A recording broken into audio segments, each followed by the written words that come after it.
Hello दोस्तों, फिर से स्वागत है आपके अपने यूट्यूब चैनल ओम सर क्लासेस में। दोस्तों आज के क्लास में हम लोग सितंबर सेकेंड वीक के करंट अफेयर्स को देखने वाले हैं, क्योंकि इसमें बहुत ही ज़्यादा ऐसे ऐसे घटनाएं घटी हैं इस वीक में जो कि एग्जाम के पॉइंट ऑफ व्यू से बहुत ही ज़्यादा महत्व रखती है।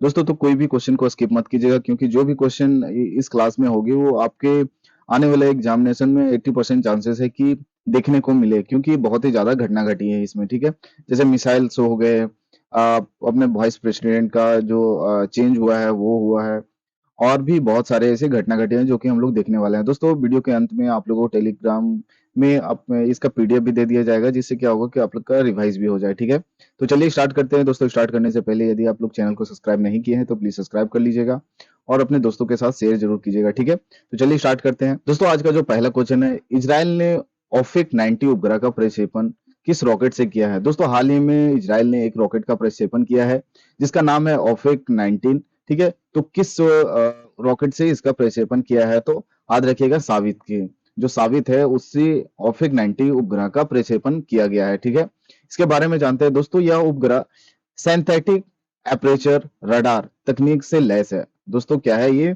सिंथेटिक एपरेचर रडार से लैस है, जो हर मौसम और दिन रात निगरानी में सक्षम बनाती है। ये 24x7 और 365 दिन हमेशा अपने तैनाती में रहेगा। इससे बनाया गया है।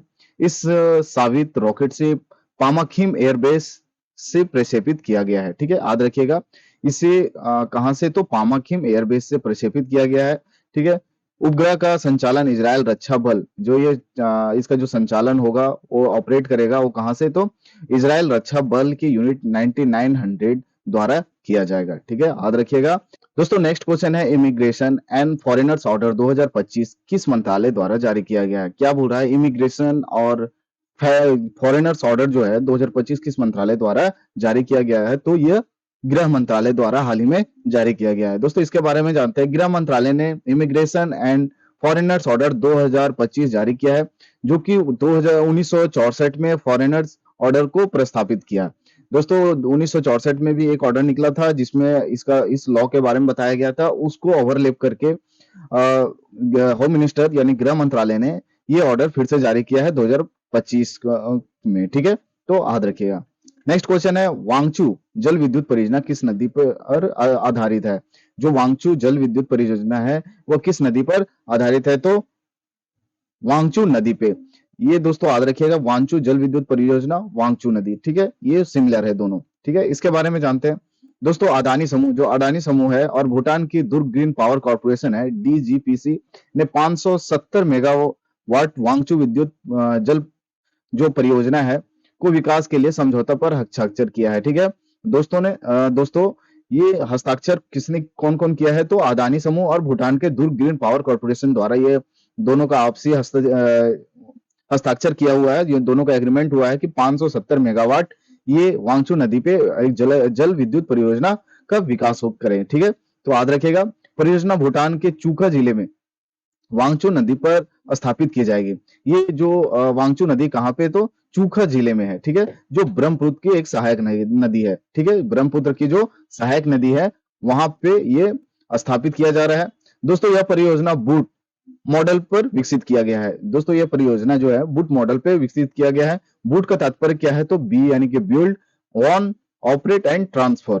ठीक है, इसका फुल फॉर्म है, याद रखिएगा। ठीक है, नेक्स्ट क्वेश्चन है, भारत का पहला पोर्ट आधारित ग्रीन हाइड्रोजन पायलट प्रोजेक्ट कहां शुरू किया गया है? दोस्तों क्या बोल रहा है? भारत का पहला पोर्ट आधारित ग्रीन हाइड्रोजन पायलट प्रोजेक्ट कहां शुरू किया गया है? तो बीओ चिंदबरनार पोर्ट पे। ठीक है, याद रखिएगा, बीओ चिंदबरनार पोर्ट पे ये प्रोजेक्ट बनाया गया है। दोस्तों इसके बारे में जानते हैं।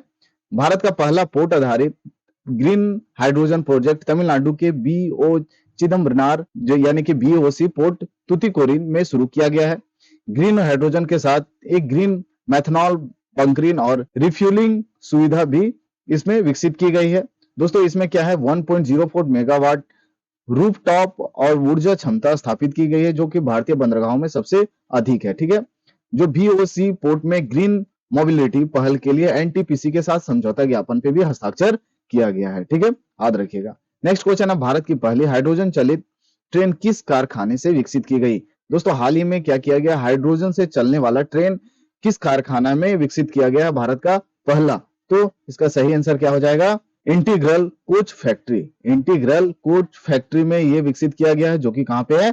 चेन्नई में है। ठीक है दोस्तों, इसके बारे में जानते हैं। यह ट्रेन सबसे पहले हरियाणा से जिंद और सोनीपत के बीच चलाई जाएगी। दोस्तों क्या है कि यह ट्रेन जो है सबसे पहले हरियाणा से जिंद और सोनीपत के बीच चलाई जाएगी। यह ट्रेन 2638 यात्रियों को ले जाने में सक्षम है। इसकी अधिकतम गति 110 किलोमीटर प्रति घंटा होगी। ठीक है, इसमें 1200 हॉर्स पावर का इंजन लगाया गया है। दोस्तों वहीं ये भारत, जर्मनी, फ्रांस, स्वीडन, चीन के बाद हाइड्रोजन चालित चलने वाला 5वां देश बन गया है। दोस्तों इससे पहले भी 4 ऐसे देश हैं जो कि इस पे निरीक्षण कर चुके हैं, इसको अपने देश में विकसित कर चुके हैं। अब भारत 5वां देश बना है। ठीक है, और ये कहाँ पे बनाया गया है? तो चेन्नई में। किस जगह पे? तो इंटीग्रल कोच फैक्ट्री में। ठीक है, याद रखिएगा। नेक्स्ट क्वेश्चन है, सागरमाथा मैत्री 2025 सैन्य अभ्यास किन दो देशों के बीच हुआ है? दोस्तों क्या बोल रहा है? सागरमाथा मैत्री 2025 सैन्य अभ्यास किन दो देशों के बीच हो रहा है? तो किन दो देशों के बीच हो रहा है? तो याद रखिएगा, चीन और नेपाल के साथ। दोस्तों चीन और नेपाल के साथ हो रहा है। इसके बारे में जानते हैं। नेपाल सेना चीन की पीपुल्स लिबरेशन आर्मी के बीच आयोजित चौथा संयुक्त सैन्य अभ्यास है। यह अभ्यास 16 सितंबर 2025 तक काठमांडू में चलेगा। दोस्तों क्या बोल रहा है? 16 सितंबर 2025 तक ये काठमांडू में चलेगा। इसकी जो पहला संस्करण 2017 में आयोजित हुआ था। इसका जो मुख्य उद्देश्य है आतंकवादी रोधी अभियान, आपदा प्रबंधन एवं संयुक्त राष्ट्र शांति मिशनों में सहयोग को बढ़ावा देना इसका मेन उद्देश्य है। ठीक है, याद रखिएगा कि सागरमाथा मैत्री जो 2025 सैन्य अभ्यास किन दो देशों के बीच है? तो चीन और नेपाल का। ठीक है, याद रखिएगा। नेक्स्ट है, अनोखी दुनिया पार्क कहाँ स्थापित किया गया है? अनोखी दुनिया पार्क कहाँ स्थापित किया गया है? दोस्तों याद रखिएगा, अनोखी दुनिया कहाँ स्थापित किया गया है? तो खुर्जा बुलंदशहर में। कहाँ पे? खुर्जा बुलंदशहर में। ठीक है, कहाँ पे? अनोखी दुनिया कहाँ पे? खुर्जा बुलंदशहर में। इसके बारे में जानते हैं। अनोखी दुनिया विश्व का पहला पार्क है जो कि पूरी तरह से सिरेमिक अपशिष्ट से बना हुआ है, वेस्ट से बना हुआ है। ठीक है, जो कि बहुत ही ज्यादा यूनिक है। यह पार्क खुर्जा जो कि उत्तर प्रदेश में है, जिसे भारत की सिरेमिक राजधानी भी कहा जाता है। जो भारत की सिरेमिक राजधानी भी किसे कहा जाता है? दूसरा क्वेश्चन भी बन सकता है इसमें कि भारत के सिरेमिक राजधानी किसे कहा जाता है? तो उत्तर प्रदेश को। परियोजना को पब्लिक प्रोजेक्ट पार्टनरशिप मॉडल पर विकसित किया गया। याद रखिएगा कि परियोजना को पब्लिक प्रोजेक्ट पार्टनरशिप मॉडल पर विकसित किया गया। दोस्तों यह पहल वन डिस्ट्रिक्ट वन प्रोडक्ट योजना से जुड़ा हुआ है। यह पहल वन डिस्ट्रिक्ट वन प्रोडक्ट योजना से जुड़ा हुआ है, जिसका उद्देश्य है कि स्थानीय हस्तशिल्प और कारीगरों को बढ़ावा देना। ठीक है, परियोजना का मकसद है स्वच्छ भारत अभियान को बढ़ावा देना और अपशिष्ट की संपत्ति में बदलने का संदेश भी देना है। ठीक है दोस्तों, इसका मेन मकसद है कि बहुत सारे ऐसे अपशिष्ट हो जाते थे जो कि वातावरण के लिए बहुत ही ज्यादा विनाशकारी होते थे। तो उसे क्या गया कि उस वेस्ट को एक नया मॉडल दे दिया गया, जो कि एक खूबसूरती का पहचान बनेगा। ठीक है, पार्क के रूप में उसको कन्वर्ट कर दिया गया। तो याद रखिएगा ये कहाँ पे है? बुलंदशहर में, उत्तर प्रदेश में है। ठीक है, नेक्स्ट क्वेश्चन है, ऑस्ट्रेलिया द्वारा विकसित MQ-20A घोस्ट बैट किस प्रकार का विमान है? क्या पूछ रहा है? बोल रहा है कि ऑस्ट्रेलिया द्वारा विकसित MQ-28A जो घोस्ट वेट है किस प्रकार का विमान है?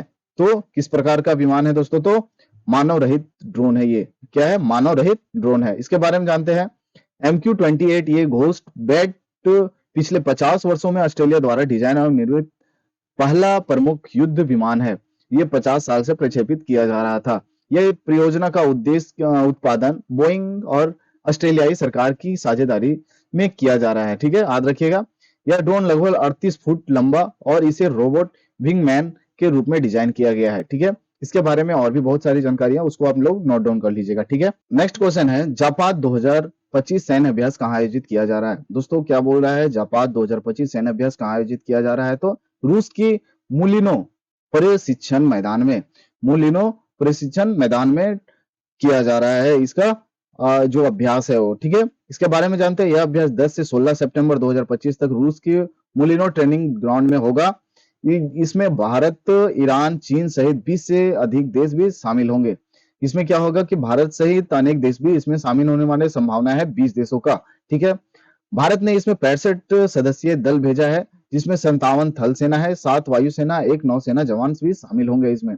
अभ्यास का मुख्य लक्ष्य है 20 से अधिक देशों के बीच इंटर ऑपरेटिबिलिटी, परस्पर संचालन क्षमता इसका मतलब, और सैन्य सहयोग को बढ़ावा देना इसका मुख्य उद्देश्य है। ठीक है दोस्तों, नेक्स्ट क्वेश्चन है, वर्तमान में भारत के उपराष्ट्रपति कौन है? दोस्तों हाल ही में उपराष्ट्रपति का चयन किया गया है सीपी राधाकृष्णन। कौन है? सीपी राधाकृष्णन, जो कि जगदीप धनखड़ जो कि वाइस प्रेसिडेंट थे इसके पहले, उनकी जगह दी गई है इनको। ठीक है, याद रखिएगा। इसके बारे में जानते हैं, भारत के संविधान के अनुच्छेद आर्टिकल 63, ठीक है, आर्टिकल 63 के तहत उपराष्ट्रपति को एक का पद का स्थापना किया गया है। ठीक है, यह देश का दूसरा सर्वोच्च संवैधानिक पद होता है। यह दोस्तों दूसरा सर्वोच्च संवैधानिक पद होता है। पहला राष्ट्रपति होता है, दूसरा उपराष्ट्रपति होता है।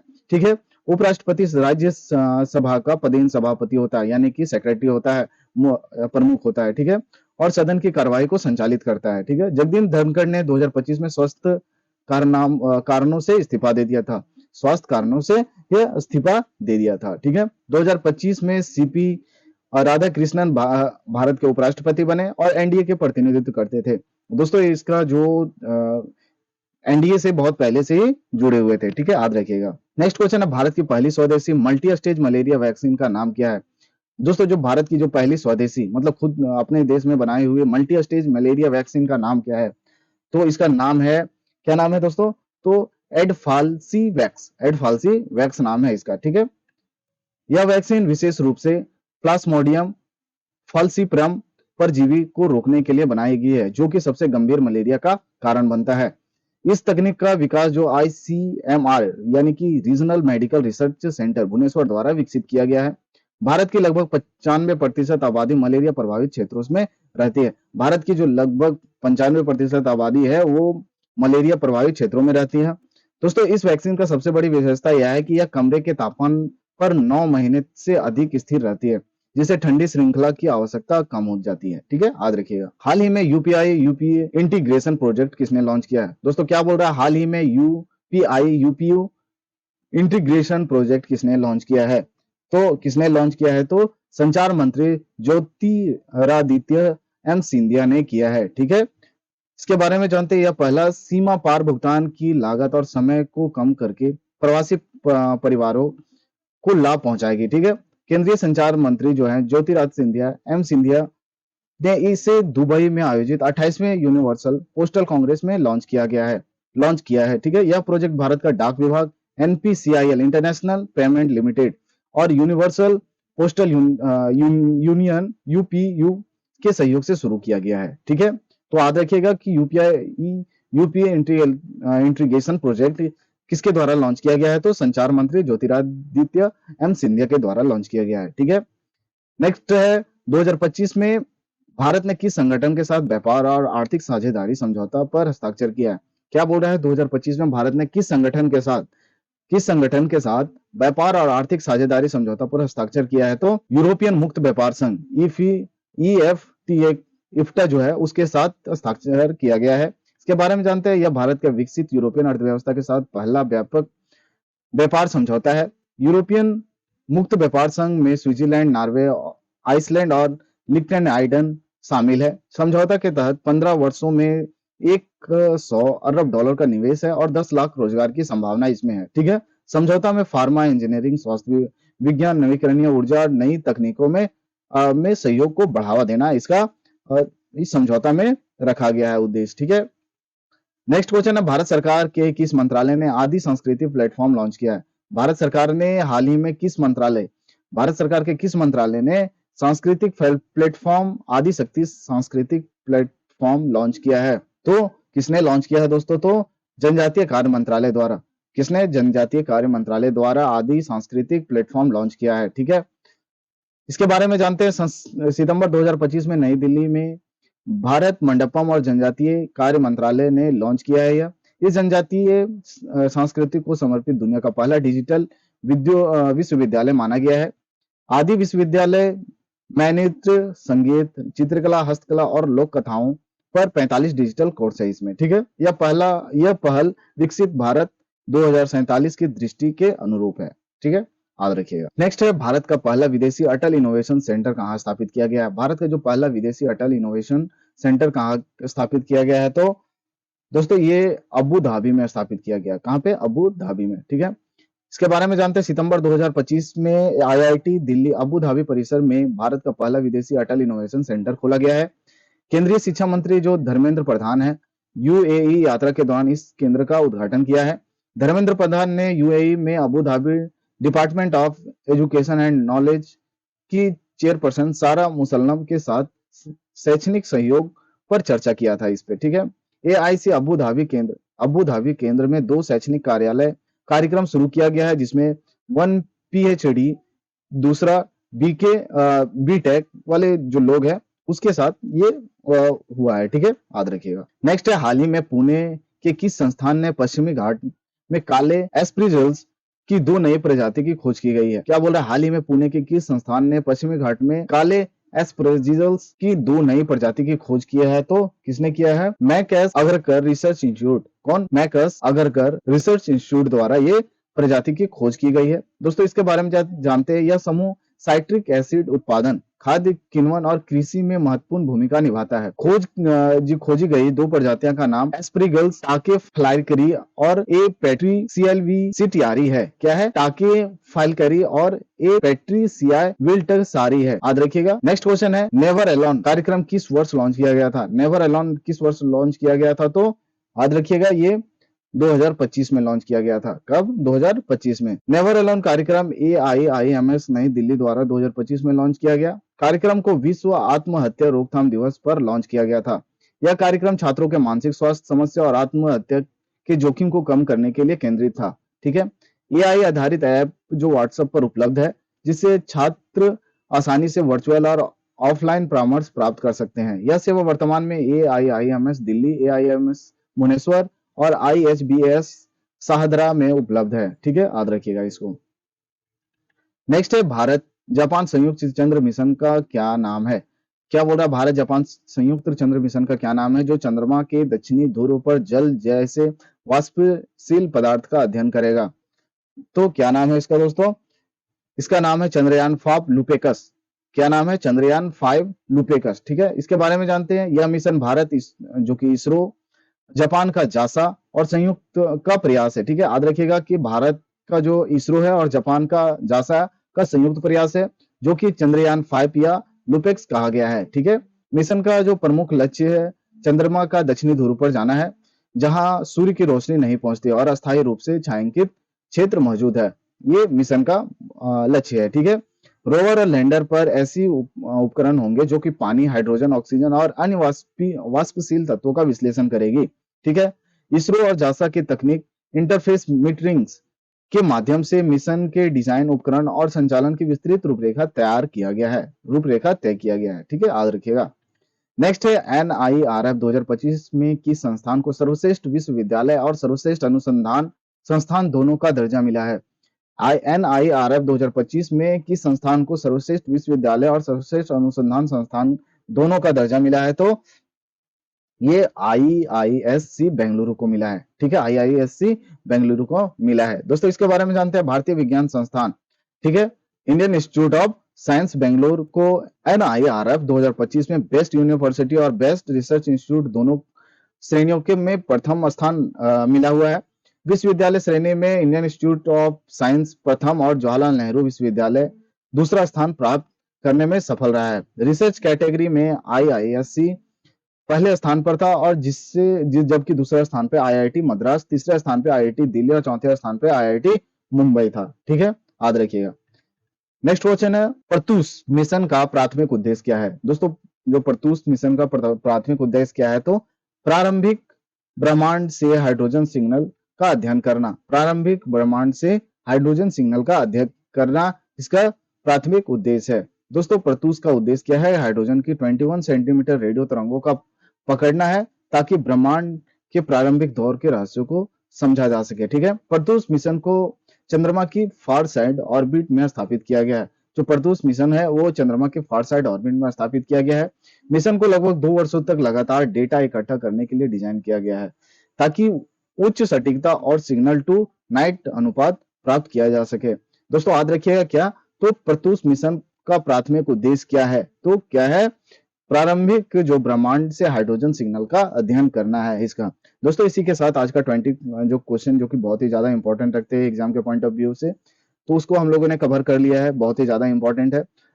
संभावना है कि आप लोग को एग्जाम में देखने को मिले 1 या 2 क्वेश्चन, ठीक है, यदि करंट से अगर पूछता है तो। सितंबर माह में इस वीक का बहुत ही ज्यादा महत्व है, ठीक है दोस्तों। मिलते हैं नेक्स्ट वीडियो में। यदि आप लोगों चैनल को सब्सक्राइब नहीं किए हैं तो प्लीज सब्सक्राइब कर लीजिएगा, ठीक है। और कमेंट बॉक्स में बताइएगा कि वीडियो कैसा लगा आप लोगों को, ठीक है। इसी तरह के वीडियो आप लोगों को कंटिन्यू दिया जाएगा, शॉर्ट्स भी दिया जाएगा जिसमें आप लोगों को इतिहास के बारे में बताया जा रहा है, ठीक है। आप लोग उसको भी देखिएगा पक्का। तो मिलते हैं नेक्स्ट वीडियो में, थैंक यू।